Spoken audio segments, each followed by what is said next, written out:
Okay, so your question was, I play as Oracle. I'm in a lane where my carry is just completely dominating. What other tasks can I do instead of standard pulling, lane presence? Are rotations better? That's actually a fantastic question. This has been coming up in a lot of not only the replays, but coachings, which you guys don't always get to see. We actually did one live, but it's been something I've been hammering home a lot lately for people. So I'm going to tell you right now, without even knowing how the lane went, the key timings I would look for are 5 minutes. When it hits the 5-minute mark, that is your, I am looking to leave the lane if it's possible, and I need an excuse to do so, an opportunity or an excuse. So either you get a kill, a double kill, something like that, get a really good trade, or, okay, Equilibrium is in a good spot, and it's time for Power Rune, it's time for Wisdom Shrine, it's time for the next Power Rune. Any of those will be moments to leave. And after you walk away and leave, if you have to come back, maybe. But we're really trying to leave the lane at that point, which also means we want to ward and sentry up before then. Okay, so around now is when we want to start thinking about the first chance. If we didn't get kills around this window, I want to think about the Power Rune. And in your matchup, it is anti-mage versus Undying. And honestly, we sped so fast, I don't even know who else is in the Faceless Void, apparently. Faceless Void Undying up here. Is this Faceless support? Or is he just like... he's up here. It's a weird matchup. So you guys are doing well. Double melee heroes with no lockdown should pretty much never kill anti-mage unless he screws up, but that's not on you. So your job here, I see you've got the observer and sentries. So we're going to sentry somewhere up here. You have a big wave pushing up, so it's the perfect time to check for sentries in this area. People don't always do it, but I need this observer to live. I want to feel comfortable with anti-mage being alone. I want to leave, so I need this observer to live, and I think it's worth putting down a sentry. If you know where they are because you happen to see it, then that's fine. You can skip this step, but we really want this first observer to live. It used to be really popular to put in this area, but nowadays a sentry around here is extremely common. It's what I'm about to tell you to put to look for the enemy sentries. So for your observers, if you don't want a sentry, you should default to placing it like out here. All of this sucks because the camp is constantly fought over, and any observer in this area tends to die. Over here is your best bet, but if like there's been any sentry fighting, I wouldn't do it. As you walk to the Power Rune, you can go this way, and because it's nighttime, you can walk up to like about here, and then observer here or like here, and it's fairly safe to do so. It's much better than daytime where you walk over here and a guy standing here is like, what's that Oracle up to, right? Because he can see all the way over here while still playing the lane. So it's much better to do this at night. Potentially, depending what path you're taking, you could also come up here, put your observer in this area. But considering that we're trying to protect the anti-mage, the further it goes this way, the less it helps. And this lane, the way your anti-mage is going to die is incorrect blink usage in the lane, which is not your fault. But the ways that he could die that we can help with is Silencer silencing him, and then Lena stunning him from Fog of War. So Lena would be rotating from the lane or teleporting, and then Silencer would likely be coming through the Twin Gate. That doesn't happen in a lot of pub games, so mainly through the TPs or the mid rotations, which you have one observer mid, so by process of elimination, if I don't see Lena in the lane, and I don't see her moving bottom, then the last place she could be going to that would scare me is top. She could be jungling, but if we need a lane to be careful because Lena's missing, and by process of elimination, like it would be anti-mage. So now we just like look for the teleports. So either here or here would help minimize that. So you do this pull. This is like okay as well because this actually will kind of bring equilibrium back. But it means because we're doing the pull, we aren't placing the observer. So now I need another chance to do that.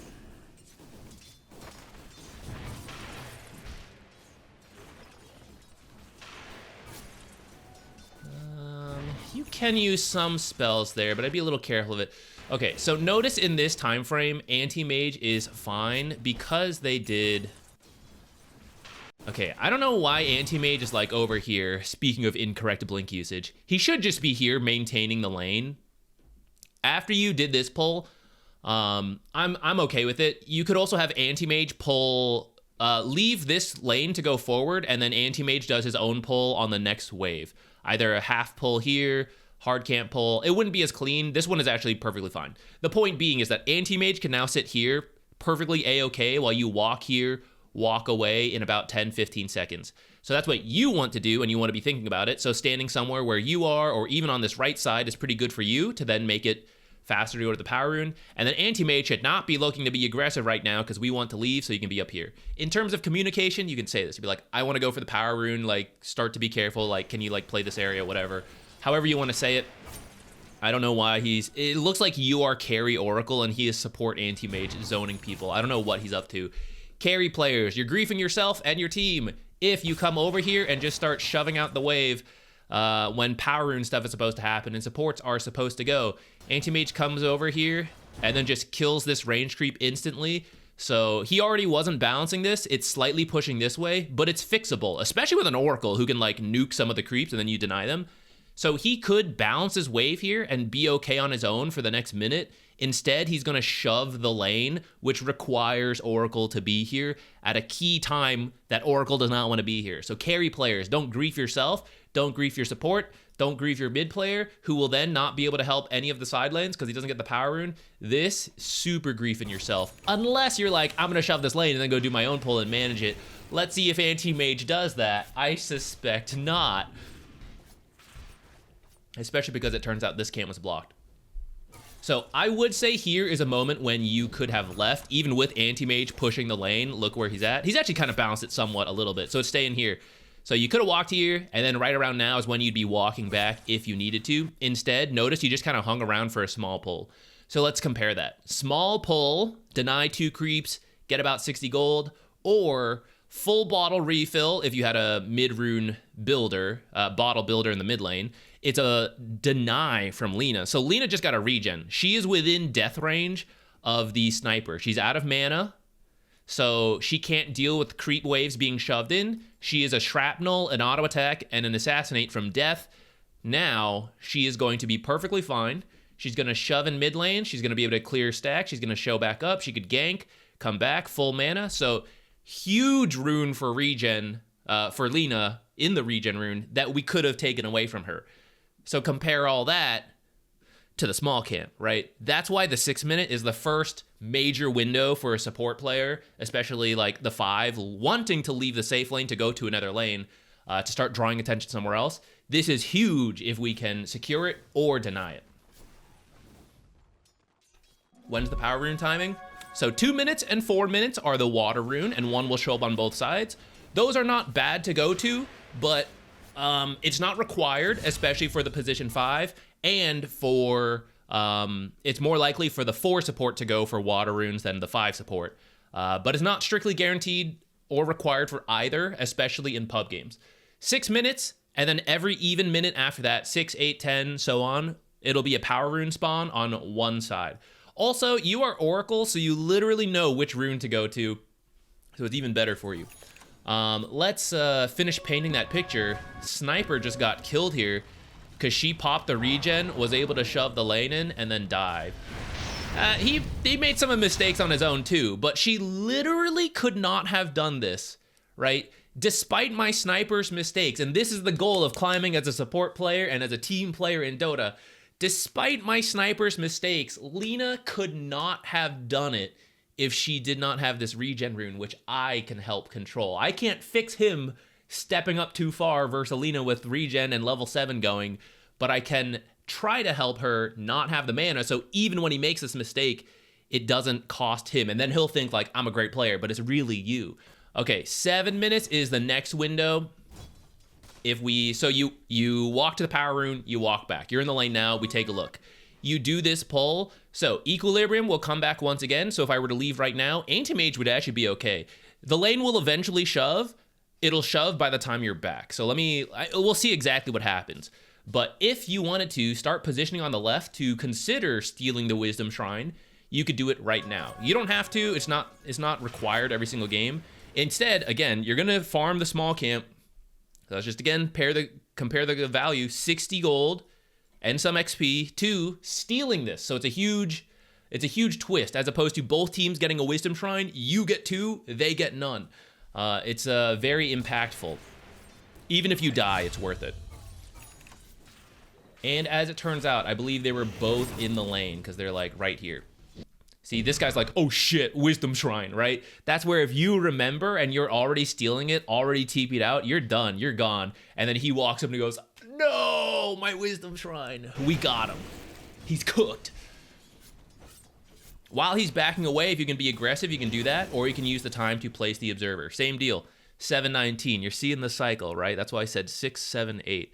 It all comes up here. We have shoved the lane in, you did this pull, so hopefully Equilibrium will eventually get fixed up. The perfect time to place Sentry, place Observer. Void is somewhere around here walking back right now. Now is your time to place your Observer and your Sentry to consider moving away. And then, now that we're good, boop, boop, boop, boop, boop, over here. And because it's a little early, you could maybe try to stack on your way. It depends where Lina is standing. Maybe you know the rune is bottom because you're passive, and you're like, oh, I gotta go all the way over here, so I need like the extra time to leave now. If you know it's top, or you're just going top because you're not Oracle and you don't know where it's gonna be, then you can leave in like 10, 15 more seconds, depending how fast you are, if you have boots, stuff like that. Let's compare to what you do in the lane, though. In the same way I said you guys, like, anti-mage can't get killed, it's very hard for you guys to actually get kills without burning a lot of mana in this lane. So mostly you just, like, stand behind the anti-mage. We could be gone right now. If you weren't here, anti-mage, after pushing this, should be doing his own pull and then farming this, and if the lane is still in a bad spot, doing boglets and then coming back. Instead, you're doing the pull, again, about 60 gold on average for a small camp. What rune does... Looks like Lina's gonna get it because Sniper's rotating at this time. So Lina will now get an invis rune. So for 60 gold, I could take this away, which means Lina wouldn't have the chance to get a free kill. Because if she is invis on a hero, LSA, Dragon Slave, Laguna, right? She's probably just a free kill right off the bat on Sniper, on you, on anti-mage, and you could potentially take that away from her if you come for these rotations. In fact, it looks like she's going top. Let's see if she kills you. Oh, we do have a sentry here. Lina, where are you? Oh, she took a long loop around. She ended up over there. She did get Sniper. I didn't even notice. I was looking top for her. Instead, she killed the Sniper. Boom. 2 kills on Sniper you could have stopped with the rune rotations. Technically, the time is up, but we're going to go a little further because I think this is actually a pretty educational one. It's got a lot of key times we could leave. So at any moment, anti-mage can be left at this point. Even without needing a key, a rune or whatever, he's fine. He cannot die. He is A-okay. So at any moment you choose to just walk through the Twin Gate or walk this way, you're good to go. Just try to ward for him before you do so. So for example, head over here, Observer, walk out. Walk this way, Observer, Twin Gate, get out. Like, you know, there's a couple different options. But all this, like, little lane equilibrium stuff doesn't really matter at this point. Let's see when you actually leave. So you end up putting this one here. But you also block this camp. So this is actually going to backfire on you. When you're winning the lane, the formula for the carry now exploding in net worth, let's think about it. So each creep wave is about 150 gold, and then like 200 when the banner creep is there. So every minute, let's say 300 GPM, just for ease, 300 GPM from the lane, and then 100 passive. So 400 GPM. Now, if the carry in that 1 minute can also farm the hard camp, that's 100 gold, and then the small camp is 60 gold, so then that's an extra 160 GPM per minute, and then they, like, you can't farm it again, they respawn. Maybe bloglets, stuff like that. Depends on the carry, depends how fast they are. So once you win the lane, the formula for the carry is that if they just sit here and farm the lane and balance the equilibrium, they're at 400 GPM. But by shoving in the lane and then getting this stuff, they're pushing closer towards 500 to 600 GPM, depending how many other camps they can get to. And then I know they're going to miss some creeps in the lane because they like shove it up. Some stuff dies without them being there. But then we didn't really factor in the banner creeps and stuff like that. So it will be about like 500 to 600 GPM. So that's the difference between trying to maintain the lane here and then like doing pulls that the carry doesn't get to and then blocking his own camp, right? So we are going to actually be slowing down anti-mage with this camp block when his goal should actually be to shove it then farm these on his way back. And because he's anti-mage, blink over here, farm this, blink back when he sees the lane coming back in. So that's how he will explode his net worth. You want to ward for him, and I'm okay with this spot in general. But like I mentioned earlier, if they ever fought over this camp or this camp, there might just be stray sentries here that kill this. And then especially if you're going to block this camp, and then they want to unblock it, then there's a high chance they find your sentry. If they place it anywhere here or here, it's free. If they place it here or here, you get a little lucky. You never know. I don't want it to be a coin flip. I want this observer to live as long as possible so I can leave anti-mage alone. So somewhere over here is going to be a lot safer to keep the observer alive. We are going to stop as soon as I see when you actually leave this lane. Okay, we end up TPing here as a response to something. So about 10.5 minutes. So you won your lane. That's good. That's about 70%. The extra 30% that will take you from Ancient to Divine to Immortal is the time difference. We leave our lane at 10.5 minutes as a response. So this is a reactionary leave the lane. As a, I want to gain MMR, I want control, I want to do things and lead the game. We want to be the proactive player, which as soon as 6 minutes we identified, I guess even sooner, 5.5 minutes, right? We identified the time you could leave here, you could leave here, you could leave here, you could leave here. There are multiple opportunities for us to make the rotation first, and instead of you teleporting and using this ultimate level ability and money, right, you force support Faceless Void, I guess, right? You walk over here, you like stun a guy and Face like, I gotta help, he TP's down here, right? It just goes your way more. We make sure Lina doesn't get 2 kills because we come for these power runes. There are stacks for our sniper or for our anti-mage, right? Now you can see like these proactive places 5 minutes earlier into the game, and that's what'll help you take a winning lane into winning multiple lanes. Because for up to this point, all you've done is help your own lane, but we've now seen several moments that you can help mid or potentially off. Maybe we didn't really look at the off lane as much, but by nature of sniper maybe getting some runes, you getting runes, you could have come over here sooner to like do stuff here. So technically, right, we could take our winning lane into either mid or off lane and then win another lane. So as Oracle, should I encourage the mid to gank more often when I use Prognosticate? It depends on your mid laner, because Sniper is not really a ganking hero. In this particular matchup, Lina versus Sniper, it's more about, I don't want Lina to have the rune. And if Sniper is doing well and then gets a haste, he might just run to a lane and like do something and then run back. Like he might gank with a good rune, but I don't really expect him to. He's probably just gonna hold his lane, push the tower, and by doing so, he's going to prevent Lina from ganking the lanes because she won't have runes if you're helping and then you guys are denying runes and regen from her. And then every time Sniper just shoves in the lane, she has to push this out. So she never gets a chance to like run over to side lanes. And if she does, then Sniper's going to take her tower. So it's not that I'm expecting Sniper to gank. It's more that it limits his opponent. But it does depend a little bit on the matchup.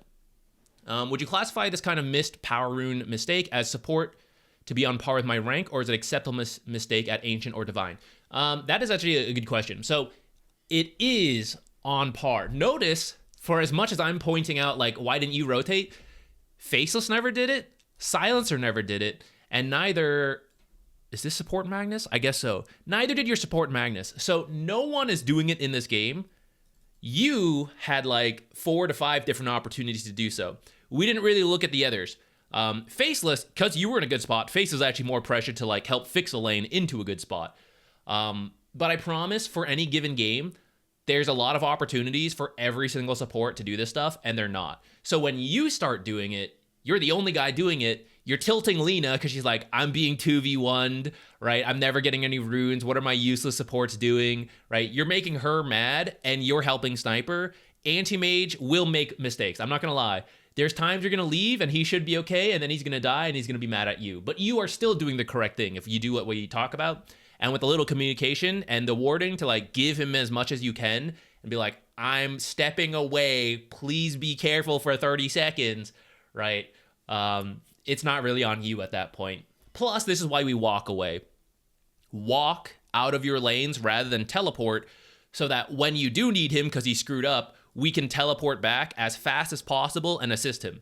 If you teleport to this stuff, now they help him and you're like, I'm on my way, anti-mage. I'm on the way. He's dead.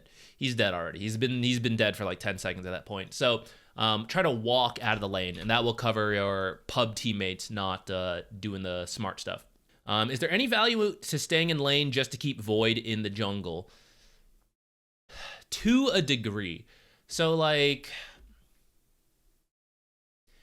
if you know the offlaner is the one who will win the game for whatever reason, it could be worth slowing them down. If your carry is not someone who farms very quickly, not anti-mage. Anti-mage is very good at this. Even without Battle Fury, his blink and his natural attack speed is very good for jungling. I'm talking someone like Ricky Carry, maybe an Ursa Carry who doesn't have the Battle Fury yet, right? Chaos Knight. People who don't farm that quickly, but they're really good at getting kills. That's another reason to consider staying in the lane if you can actually get kills. Like if you actually make the difference between I'm watching this guy lane versus like we keep getting double kills every time they show up into the lane. But then at some point you're still going to leave because you've gotten enough kills. So there is room to stay here longer, but most situations it's safer to come over here and try lane their carry because it's more likely to work out. When you keep playing your lane, you kind of have to get the kills we talked about, which is very hit or miss. And sometimes we screw up and we get killed. So it's very volatile, and usually just like leaving your carry after winning the lane in a one-on-one to the 3-on-3 down here to slow down their carry and bait more rotations down here away from your carry, that will more likely work out without needing like I stun first, you go, you know, like proper coordination, stuff like that. You just like passively are in a better spot. Do you encourage proactive rotations to be initiated using items like TP, smokes, or gates, or just walking in fog? Walking is best early game. I'm talking like those 6-minute power runes, stuff like that. If you want to add smoke on top of that, you can, but rather than smoke to the rune, walk to the rune, get the rune for your mid, and if it's a good one, and you have an actual rotating hero, not like Sniper, you could try it with Sniper. But let's say you had the Lina, you had a Storm Spirit, you had a Void Spirit, Queen of Pain, Puck. They pick up an Amplified Damage, Arcane, whatever. Smoke them, then go to your side lane. Whichever one, I don't really care.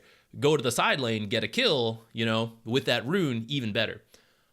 If you want to play fast and you want to TP and do something, you can. There's nothing wrong with that. It's just more dangerous and harder to coordinate in a pub game where you're like, hey, we actively TP'd bot to play fast. Carry, please be careful. And anti-mage is like, what's that? Dive the tier 2? Ho, I'm chasing a Sven down here looking for a kill, right? That's why it's a little safer to walk away so you can TP back. I mean, granted, this is too far and you're not helping this guy anyways at that point, but the active TP away to play fast is actually good. It's just your teammates tend to screw it up more than you. So you can do it. It's up to you how much you think your teammates are listening to communication, how good they seem to be. Is this guy like way too over aggressive? Is he a smart player? Right? You can kind of tell within the first 5 minutes. You should have a rough feel of how your carry has been playing if you think you can do that kind of stuff or not.